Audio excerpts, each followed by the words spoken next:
Alright, what's up everybody? We're back with another edition of Everyday Hoops. Hope you guys are having a good one.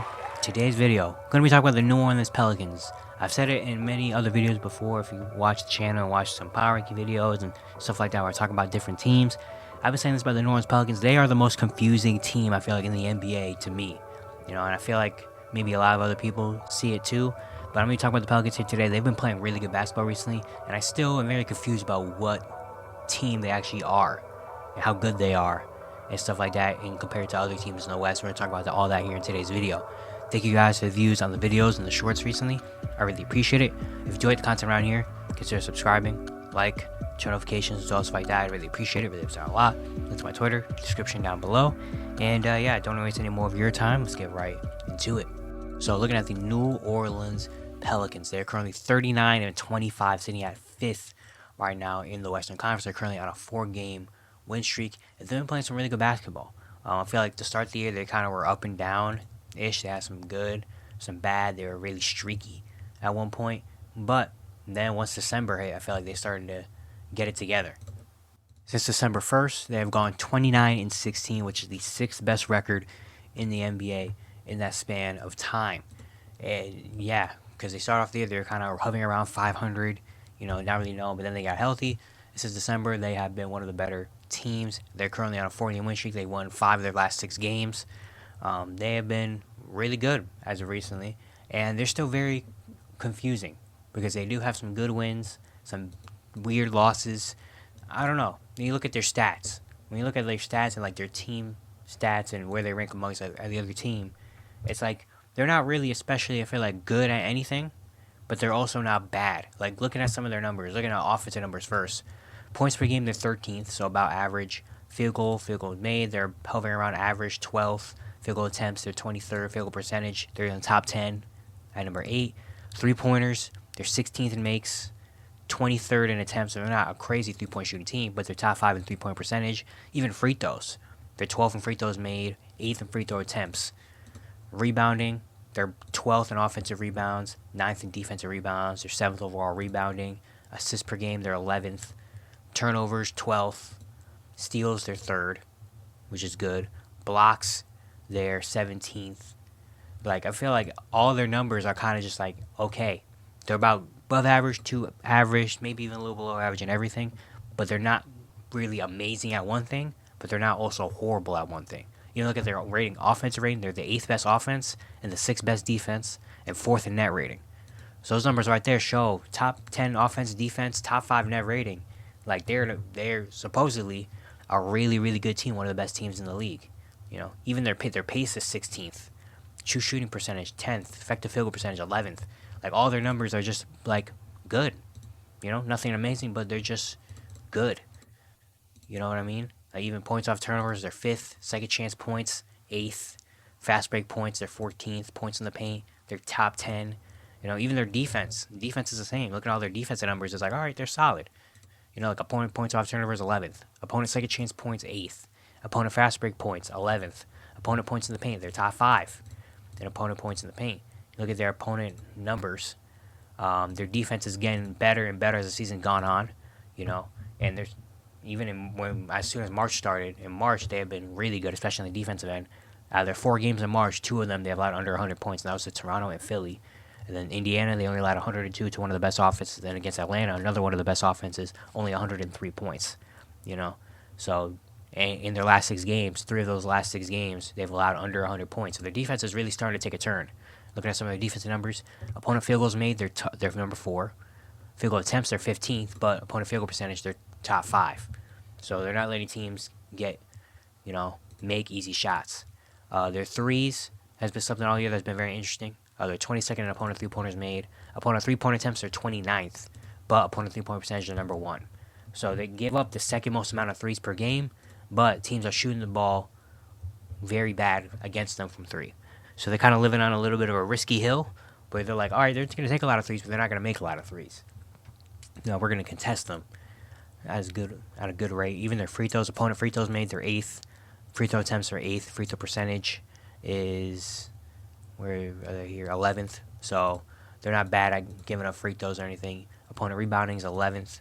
defensive rebounds, 8th. Opponent rebounds per game, they're top 10. Opponent assists per game, they're at 18th. Opponent turnovers per game, they're top 10. Opponent points per game, top 10. So their defense is really starting to get together, and make it, really, really, really good and help them win. But also a very interesting thing that's also added into this mix of why they're very confusing. So you look at their lineups. You look at the lineups they play together, like on the court, you're like, all right, yeah, this should be good, right? They're winning games. But if you look at the numbers and the stats, it makes no sense that these lineups are winning games because statistically, they're not good. Like if you look at the regular starting lineup the Pelicans have, so CJ, Herb Jones, Bi, Zion, Jonas Valanciunas. That's the lineup that's played the most minutes together, 387 minutes. They have a negative net rating. Now it's only negative 0.8, but still, your starting lineup has a negative net rating, yet you're 14 games above 500. That's interesting. Then even looking at some of their other lineups that are negative, one of their worst lineup has negative 37.9 rating. The lineup has played 13 minutes together. Is a lineup of CJ, Herb Jones, Bi, Trey Murphy, and Zion, which arguably is the 5 most skilled players they have. Yet they're negative 37 when they play together. That's crazy? Another lineup that's negative 27.5 is basically Bi with the bench. It's CJ, Bi, Najee Marshall, Trey Murphy, Jonas Valanciunas is a negative 27.5. Brandon Ingram with the bench. So Brandon Ingram with Najee Marshall, Jose Alvarado, Trey Murphy, Valanciunas is negative 6.2. That's a lineup that's played a lot of minutes together. Then the other lineup that is a plus, but basically is Zion, Herb Jones, Bi, CJ McCollum, Herb Jones, Bi, Zion, and Larry Nance. The lineup has played the second most minutes together. It's played 120 minutes. It's only a plus 1.3 in net rating. So it's very interesting that the 2 most used lineups are not very high in the net rating. Their highest lineup in the net rating, plus 50.6, is when it's Jose Alvarado, Najee Marshall, Trey Murphy, Zion, and Larry Nance. So basically, Larry Nance with the bench Zion with the bench is their best lineup. They played 10 games, 48 minutes. That's the best lineup they have. Is Zion with the bench. Bi with CJ, Herb Jones, Trey Murphy, Larry Nance is a plus 28.3.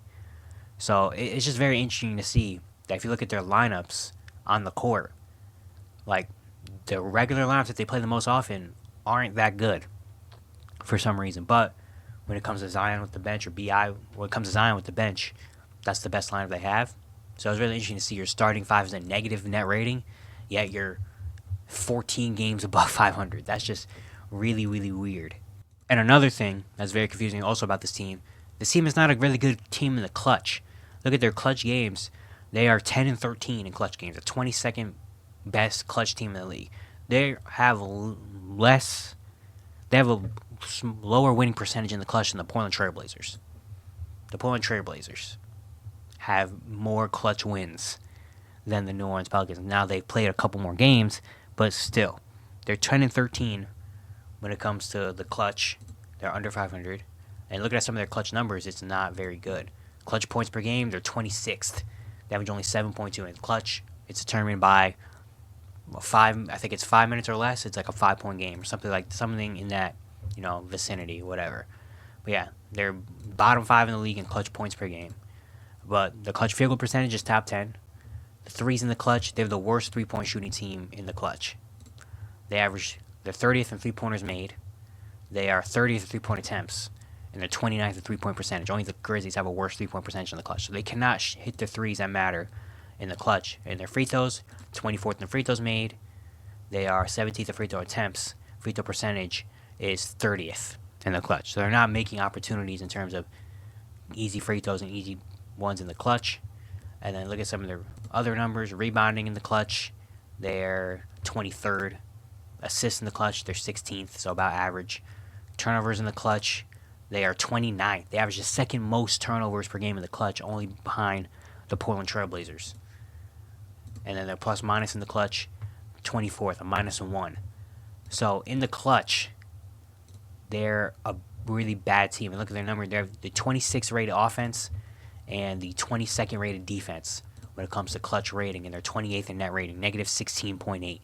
They have a worse clutch net rating than the San Antonio Spurs, the Atlanta Hawks, the Memphis Grizzlies, Brooklyn Nets.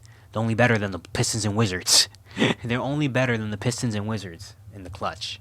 And those two teams we know how bad they are.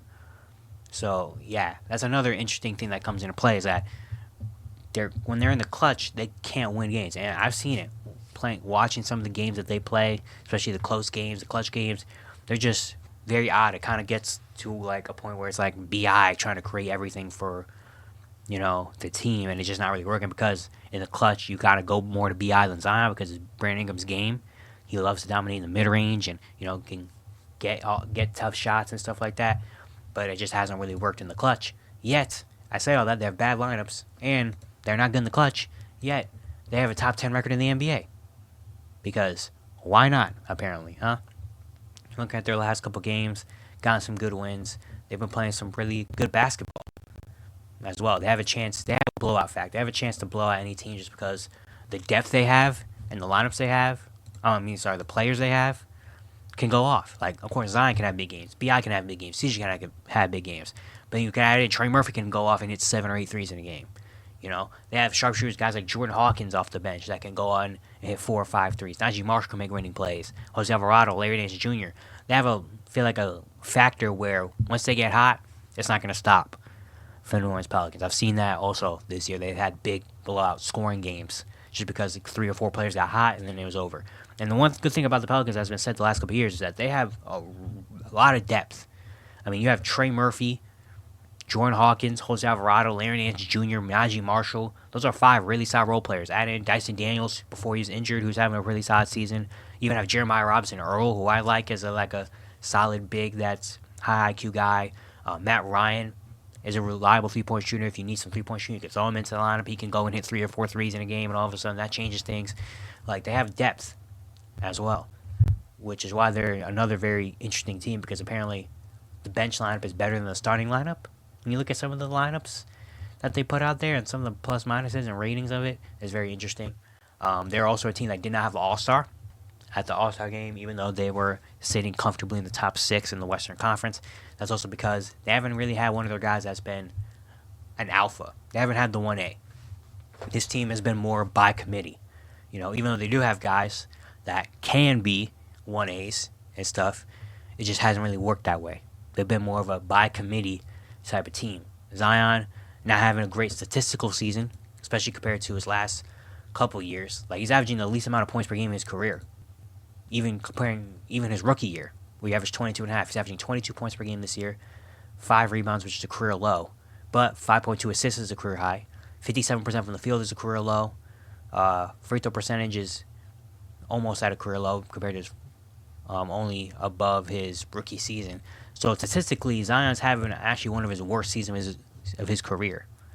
Yet, I love how he's been playing as of recently. I feel like I've been waiting for Zion to kind of pop off and kind of have those big 35, 36, those dominant type of stretches, because we all know he's capable of doing that. Like, we all know Zion can average 30 or 28 in the league. I mean, he did it in his second year. He came out and averaged 27 and was dang near the All-NBA team. As a second-year player, it was an all-star. We know how dominant he can be. We just haven't really seen him lock into that mode as often. We've seen it at certain times throughout the season, at certain moments in games, but we haven't seen it for a full stretch. But as of recently, he's been playing really good basketball. Look at his last 11 games. He's played all those games. 21, 6, and 6 with a block, while shooting 54% from the field, 75% from the free throw line. He's had a double-digit assist game, a 19, 8, and 11 game, even though they lost that game. He's had an 8-assist game, 9-assist game, 7-assist game. The last 3 of the last 4 games, he's had at least 7 assists in games. He's had a couple big turnover games, but not really. Like, his last couple games, he had 9 assists, 1 turnover, 7 assists, 1 turnover, 4 assists, 1 turnover. 11 assists, 3 turnovers. He even had an earlier, not even in this stretch, but earlier against the Clippers, he had a 21, 10-assist game with only 2 turnovers. He had another 17 and 11-assist game back in January. So he's been playing point Zion is kind of back. Where a couple years ago, when Stan Van Gundy was the coach of the Pelicans, he tried the Zion at point guard lineup, and it looked really good. And now he's kind of back to doing that, especially with the bench unit, which is why you see the plus minus with Zion with the bench unit is really good because you have Zion kind of controlling the ball, and you could tell he's becoming a better basketball player. He's becoming more of a high IQ guy. Like he's making a lot of good reads, good passes, a lot more smart decisions, and it's been really helping the team as we're getting guys like Trey Murphy and Herb Jones and Najee Marshall involved. You know what I mean? So Zion, even though he's not statistically having an amazing season compared to his last couple years, and he doesn't have the same like umph I feel like that he's had in the past few years. He's becoming a better basketball player all around. It's helping this team. Brandon Ingram, of course, I feel like he's becoming one of the most underrated players in the league. He's averaging 21, 5, and 6 on 49, 36, 80 shooting splits. The 3-point percentage has gone way up because the first 2 months of the year he was shooting 28% from three or something. But it's recently he's been it together a lot. He's also been playing a lot more with the ball in his hands, and he's been making some amazing passes. CJ McCollum has just been the solid veteran that they need. Whenever they need a bucket, whenever they need something, he's the guy that can do it. He's averaging 18.5 points while shooting 41% from three. The role players, though, are the big reasons why people kind of love the Pelicans. Why they've kind of been balling recently. Herb Jones, I said it in my video. I talked about the most improved player for every team. If you missed that, go back and watch it. But I gave it to Herb Jones for the Pelicans because he's become a reliable three-point shooter. He's shooting 43% from three, while also averaging 1.3 steals per game, 11 points, and being one of the better perimeter defenders in the NBA. And when you have that, that's big, especially now he can knock down the three consistently because before it was like, all right, Herb Jones, go ahead, beat us. But now Herb Jones is actually hitting those shots. It's like, dang, now we can't really leave Herb Jones open for too long. Now, of course, you kind of would give that up instead of a Zion or a B.I. drive or a C.J. McCollum shot. But it might not work in your favor as much as it used to. Trey Murphy, I love Trey Murphy. Trey Murphy's an amazing player. He missed a lot of time early in the year because of a off-season surgery. He came back and was still trying to find his groove. But as of recently, he's been finding it. In his last, 6 games, he's averaging almost 23 points per game, 5 rebounds, 3 assists, and a steal. He's shooting 55% from the field, 49% from 3 on almost 11 attempts per game. He had a 10 3-pointer game against the Toronto Raptors where he had 34. He had a 6 3-pointer game last night. He had 28. Against the Knicks, when they won big in Madison Square Garden, he had a 6 3-pointer game with 26. Against Indiana, he had a 6 3-pointer game with 28. He's starting to find his shot and hit it consistently. And when he's on, I feel like he's just brings a whole nother dynamic to this Pelicans team because he can just space out and knock that down while also not even just staying behind the 3-point line. He can get to the rim and put some pressure on the rim and do stuff like that. So now he's starting to get it going, and he's been good. Valanciunas is always going to be solid down there, averaging 13 and 9. Najee Marshall is playing really good basketball recently. Jose Alvarado is back and playing well. Larry Nance Jr. is another really underrated role player, in my opinion. He kind of is becoming a connector of this team at the big man position. Can do a lot of things, very versatile defensively, offensively, makes right passes, rebounds the ball well, does stuff like that. Jordan Hawkins, who isn't really playing as much anymore, is a guy that, as a rookie, shooting 37% from 3, not afraid to let it fly. When you do need him out there, to shoot and need some more spacing, he can do that. So they're starting to come together as of recently. They're starting to play together, play really good basketball. And now it's kind of like, dang, what really is this team? That's been a question I feel like all year. It's like, what is this team? Where is this team rank in terms of the Western Conference competitors? Like, obviously, you have the top of the West. You have the Denvers, the Clippers, Minnesota, and OKC have been standing at the top of the conference for the entirety of the year. We don't know how much of contenders they are yet, but we know they should be respected, and they're really good. And then you also have the teams below them. You have teams like the Suns that have Kevin Durant and Devin Booker. You have the Kings, who are starting to play good basketball recently, too. The Mavericks are still a dangerous team, even though they've been losing recently. When you have Luka Doncic, you're going to have a chance every night. You have the Lakers and the Warriors sitting at 9 and 10, but they're playing still the best basketball of their season, too. And they have, the type of teams that they can go on hot streaks and they can upset a really good team. So it's kind of like, where do the Pelicans fit in to that mix and rate, that mix in the West? Like, in terms of how good are they? Because I feel like if they do match up with a Clipper or a Nuggets team, I would take the Nuggets and Clippers. If they match up with OKC, I feel like I'm taking OKC. Minnesota, I'm taking Minnesota even though Karl Anthony Towns is going to be injured. But I'm still may lead towards Minnesota because those are the top 4. So it's like, do they make it out of the first round? But then again, they do have a type of team and a type of style where if they do face off against Minnesota, maybe without Karl Anthony Towns, they do have a chance potentially. If they go up against OKC, maybe they have a chance. But honestly, I could still even see them falling into the play-in potentially. They're not that far. They're only 3 games above the play-in. And with this type of streaky-ish team, I could see a world where they go into the play-in and maybe don't make it out. Because if they have to face Dallas in a one-game scenario, I might take Luka Doncic in a one-game scenario. If they play against the Lakers or Warriors, I might take the that's what I'm saying. I don't really know what this Pelicans team is because they're good. They're playing good basketball. They're not good in the clutch. Their lineups don't work apparently. All this stuff. Yet they're still 14 games above 500, sitting kind of a little bit comfortably in the 5, comfortably only 2 games above everyone else in terms of 6, 7, and 8. But also, I don't know how much I trust them when it comes to playoff time, you know? So they're still, like, to me, the most confusing team in the NBA because they're good, but how good really are they, you know? I don't know. I feel like it could change. I feel like some people out there hearing this and being like, but the Pelicans... I feel like a lot of people still think the Pelicans can be a team that could give the Timberwolves or the Nuggets or something a big battle, which I think that could be a possibility. And maybe they do make a big upset. I think they could do that. But am I putting faith in and believing in that? I don't really know. You know, because again, I do see a world where they could fall and they could be a team that's out in 5 games. You know, if they play a good team like that. So I don't really know. I feel like a lot of people's perception on them is very different. I also feel like they're not getting a lot of national media attention, even though they are playing well, because maybe they don't have the big names. They don't have a Devin Booker and Kevin Durant. They don't have a Luka Doncic. They don't have a Nikola Jokic. They don't have a Shea. They don't have an Anthony Edwards. They don't have someone that's been dominating this season in terms of, you know, we talk about them a whole lot, and they haven't really been on TV a lot either, I feel like, compared to normal. I feel like people have, a lot of the media and stuff are kind of given up, quote unquote, on Zion, what he's been doing. But Zion's been playing really good, and he's been healthy. Zion has been healthy, which is a big thing. Knock on wood, you know, hopefully he stays healthy. You know, he's played in 53 games this season, which is the second most of his career.